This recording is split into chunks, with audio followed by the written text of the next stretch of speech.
Hello, Mr. Science City of Muñoz. Hello po, magandang araw. Can you introduce yourself to our viewers?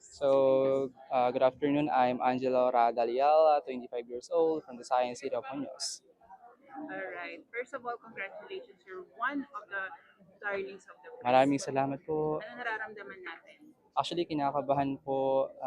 Halo-halo na po, ngunit naitawid naman po at nagkaroon po tayo ng award para sa Science City of Muñoz. Ayan. So, before I ask you further questions, I would like to extend my condolences for your loss for your family. Kasi nga, you lost a family member. Condolences. Salamat po. Ayun.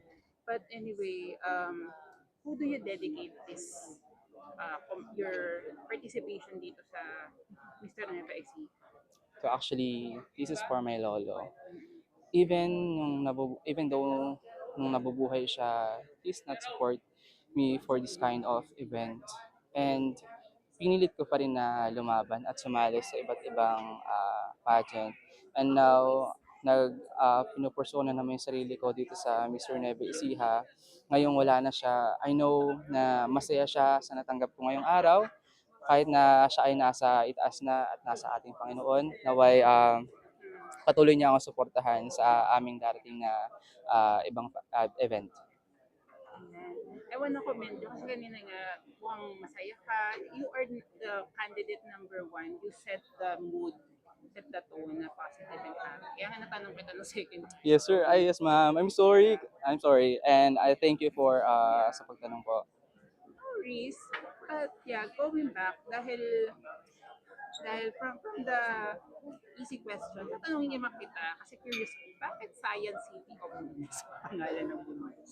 Science City of Muñoz dahil ang Science City of Muñoz po ay kaisa-isang Science City of Muñoz sa buong Pilipinas at ang Science City of Muñoz po noon po ay ang tawag lang ay Muñoz ay sa resident or inihalal doon sa Science City. At ngayon po ay nadagdagan po kundi ay dahil naging Science City of Muñoz. Okay, I guess, anong scientific tawag dito, impact yung nangyari para siya maging Science City of Muñoz? Ano bang mga scientific findings nito? Ang Science City of Muñoz po kasi is maraming technology and ang tawag po sa Science City of Muñoz ay Huhay. So, pero hindi bukod po doon meron po kaming malawak na palayan. Ganun din po sa Nueva Ecija which is the rice runner of the Philippines. So, ngayon po ay maraming ipinagmamalaki ang Muñoz, hindi lang sa palay, kundi sa mga structures and facilities po dito. Oh, so industrial city talaga siya. Hindi pa ako nakakarating yan. So, Punta po kayo minsan, samahan ko po kayo. ay Marami po kaming tamang-tama. ipapakita Mamaya at ipagmamalaki. ay, para may pasok pa ako bukas May sa pasok. Macalaw. Anyway, going back, ayan. Going back to sa sasamahan mo ako sa Yes Saan po. mo ako dadalhin? Pumunta po tayo sa tourism office. Papakita ko po doon yung iba't ibang pwedeng ipagmalaki at pwedeng ipakita. Ngayon po ay under construction po ang labas, ngunit po ang loob pwede po nating pasukin at pwede po tayong pumunta sa aming munisipyo upang ipakalala po natin ikaw sa aming mayor at sa aming vice mayor ng Science City of Muñoz. Ay, gusto ko yan sa mayor mo ko ipapakilala para may protection ako talaga. Yes Eme. po. Anyway, going back, I saw na you're an archery instructor. Yes po. So, well ako, archery, nalaman ko lang naman siya sa pag-online games. Ay, wa. Mga marksman, archer, Apo. ganun. So, may any tips on how to become more dexterous or magaling sa pagpapaan para makasinta yung target?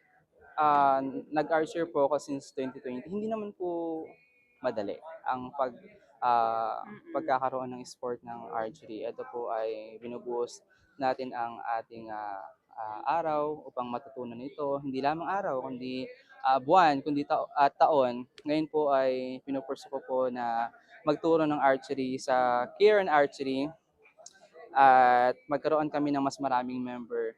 Ito po ay hindi lamang para sa mga mayaman, kundi ito po ay para sa pangkalahatan.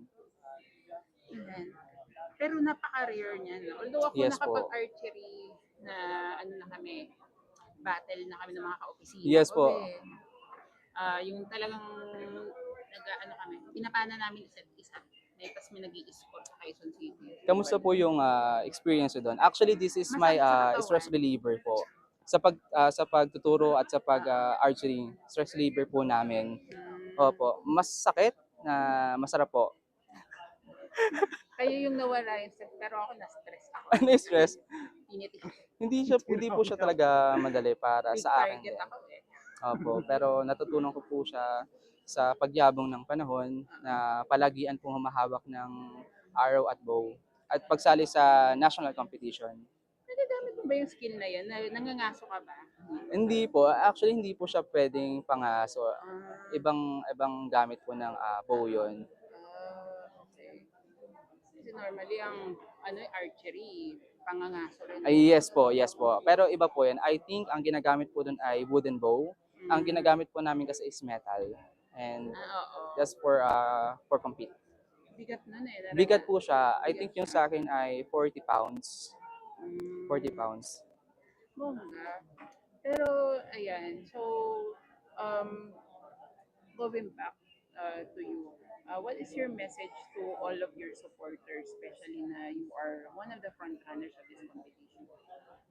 First of all, maraming salamat po sa mga sumusuporta at naniniwala sa akin. Patuloy ko po kayong bibigyan ng magandang performance at patuloy niyo rin po akong suportahan sa aking pageant at sa aking journey bilang isang candidate ng Mr. Nueva Ecija. Naway pagdating ng araw ay makamit natin ang corona para sa Science City of Muñoz at para sa mga taong naniniwala at nagmamahal sa akin. Maraming salamat po. Alright. Ayan, thank you, Jello. Maraming salamat po. Science City of Muñoz for Mr. Nueva Ecija 2026. Yes po. On your pageant journey.